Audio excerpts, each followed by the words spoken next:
están ustedes? El día de hoy vamos a ver la histología del sistema circulatorio. Recuerden que les saluda el doctor Douglas Barros Bravo, docente de la Facultad de Ciencias de la Salud de la Universidad Técnica del Norte, en la carrera de Medicina. Esta es una interpretación del texto de Hennerser de la cuarta edición, una interpretación del doctor Douglas Barros. ¿Cómo es la estructura de los vasos sanguíneos? El revestimiento interno liso tiene una única capa de células endoteliales. Los capilares están compuestos solo por esta capa. Los demás vasos tienen otras capas con cantidad de tejido conectivo y células musculares lisas. Todos los vasos de diámetro mayor a los capilares tienen túnica íntima, media y adventicia. La túnica íntima posee una única capa de células endoteliales rodeada por una capa de tejido conectivo subendotelial. La túnica media tiene una disposición concéntrica de tejido conectivo y células musculares lisas. La túnica adventicia es un revestimiento externo de tejido conectivo que se continúa con el circundante. Las arterias nacen del corazón y siguen ramificándose en el sentido del flujo sanguíneo. La pared de las arterias es fuerte por su contenido de músculo liso y elastina. En los cortes histológicos se diferencian de las venas porque tienen una especie de alma o memoria. Las más grandes contienen membranas elásticas y se llaman arterias elásticas. Al ramificarse, se continúan como arterias musculares en cuyas paredes predominan células musculares lisas. Las arterias elásticas tienen un diámetro superior a los 10 milímetros. Aquí tenemos el ejemplo de la aorta, el tronco de la pulmonar y las pulmonares, carótida común, arteria subclavia. La arteria más grande es la aorta. La túnica íntima presenta en su interior células endoteliales poligonales que al microscopio su núcleo se ve como un abultamiento luminal. Mediante microscopía electrónica se ve que las células endoteliales están unidas por zonulae occludens. Una lámina basal separa el endotelio de una capa subendotelial de tejido conectivo laxo que contiene células musculares lisas. La capa elástica más interna de la túnica media se llama membrana elástica interna. La túnica media de la aorta tiene 50 membranas elásticas fenestradas, dispuestas en círculo alrededor de la luz. Entre las membranas elásticas se encuentran células musculares lisas. Se observan además fibras elásticas y colágenas incluidas en una sustancia fundamental basófila compuesto por proteoglucanos ácidos. Las células musculares lisas constituyen el único tipo celular de la túnica media. La túnica adventicia es bastante delgada, contiene fibras de colágeno. La membrana elástica externa es fenestrada, contiene vasa vasorum, linfáticos y nervios. La sangre es impulsada por las contracciones rítmicas del corazón hacia las arterias, por lo que tienen pulso. Las arterias musculares son el mayor número de arterias del organismo. El diámetro varía entre 0,1 a 10 milímetros. Tiene gran cantidad de células musculares lisas, por eso su nombre. La membrana elástica interna está bien desarrollada en las arterias musculares. En las arterias musculares grandes, la túnica media tiene más de 10 capas de células musculares lisas concéntricas. En las pequeñas hay de 4 a 10 capas. En la transición a la túnica adventicia, la membrana elástica externa de las arterias grandes forman una línea limitante. La túnica adventicia es gruesa. En las arterias musculares se compone de tejido conectivo laxo y contiene vasa vasorum y nervios. Las arterias musculares regulan el flujo sanguíneo a un tejido u órgano determinado, por lo que también se llaman de distribución. Las células de la túnica media son inervadas por fibras noradrenérgicas vasoconstrictoras. Las células musculares se encuentran en un estado de contracción parcial llamado tono. En cuanto al sistema microvascular, el intercambio de sustancia entre la sangre y tejido se da aquí, sobre todo en los capilares. Las arteriolas, por su túnica media gruesa, regulan la presión que deba ir a los capilares y que pueda ser soportada por lo que se denominan vasos de resistencia. Los capilares se continúan con las vénulas postcapilares que se unen para formar venas más grandes. Aquí ocurre el intercambio de moléculas hidrosolubles como las proteínas. Las arteriolas, arbitrariamente se define una arteriola como un vaso sanguíneo con un diámetro menor a 100 micras.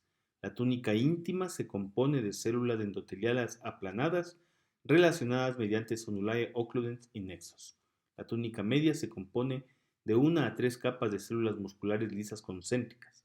La túnica adventicia se compone de tejido conectivo laxo. Metaarteriolas son las ramificaciones terminales de las arteriolas que tienen un esfínter precapilar que regula el flujo sanguíneo del territorio capilar. Cuando alcanzan las 10 micras de diámetro se llaman capilares y las células endoteliales se rodean de células de músculo liso. Las arteriolas se denominan vasos de resistencia por el grado de contracción tónica de músculo liso de estos vasos que determina el grado de resistencia periférica y por lo tanto la presión diastólica. Los capilares viene del latín capilius, que es cabello, son los vasos sanguíneos más pequeños con un diámetro menor a 10 micras. Forman un extenso lecho capilar que recibe sangre de las arteriolas. La pared capilar está compuesta por células endoteliales y una lámina basal que incluye pericitos. Se considera que la superficie endotelial de los capilares representa el 85% de la superficie total del endotelio en el sistema circulatorio. Se conocen 3 tipos de capilares vistos a microscopía electrónica: continuos, fenestrados y sinusoides. Los continuos son los más comunes y se encuentran en los 3 tipos de tejido muscular: pulmonar, en el encéfalo y en el tejido conectivo. Un rasgo ultraestructural es la presencia de caveolas o fositas con un diámetro de 70 nanómetros. Los fenestrados presentan una suerte de ventanas en las células endoteliales. Se encuentran en el tubo digestivo, renal y glándulas endocrinas. Los sinusoides son capilares grandes de 30 a 40 micras de diámetro, se encuentran en hígado, vaso y médula ósea. Llevan su nombre por el tipo de recorrido sinuoso que tienen. Las vénulas postcapilares se forman por la unión de capilares, tienen un diámetro de 10 a 50 micras. La pared se compone de una delgada capa de endotelio. En cortes histológicos su pared está colapsada. No tienen membrana elástica interna y externa. Las venas conducen la sangre hacia el corazón. Las arterias siempre están acompañadas de venas satélites que drenan la sangre de la región irrigada por la arteria. Su pared es más delgada que la correspondiente arteria. La pared de las venas de los miembros inferiores es más gruesa que las del miembro superior por la presión hidrostática mayor.